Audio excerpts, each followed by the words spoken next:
최근 주택 시장이 침체를 보이자 주상복합 상가 같은 수익형 부동산에 관심을 가지는 분들 많으실 겁니다. 그런데 상가 분양 광고가 지나치게 과장되거나 허위인 경우도 있을 수 있어 주의해야 합니다. 실제로 대구의 한 주상복합 상가를 분양받은 계약자들은 분양 대행사와 시행사 등이 허위 과장 광고를 했다며 집단 고소했습니다. 양관희 기자입니다. 국내 굴지그룹의 계열사가 대구에서 시공한 주상 복합 건물은 지난 8월 준공됐습니다. 이 건물 1층에서 4층까지 81개 상가 가운데 일부는 아직 분양 중입니다. 그런데 이 상가를 두고 집단 고소 사태가 벌어졌습니다. 지난해 초 이 상가를 분양받은 계약자 가운데 8명이 분양 대행사와 시행사 등을 최근 경찰에 고소했습니다. 분양 대행사가 허위 과장 광고를 했다는 겁니다. 대행사 본부장이 작성한 설명 자료를 보면 대출이 감정가의 80에서 90%까지 가능하고 나중에 임대료와 보증금을 받으면 추가 비용 없이 상가 운영이 가능하다고 써 있습니다. 분양금의 10%인 계약금만 내면 상가를 분양받을 수 있다는 겁니다.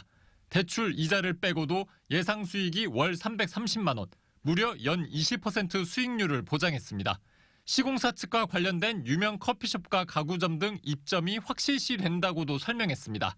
그러나 대출, 입점 약속 모두 지금까지 지켜지지 않았습니다. 상가나 이런 거를 진짜 수시로 계약을 하고 하는 게 아니지 않습니까?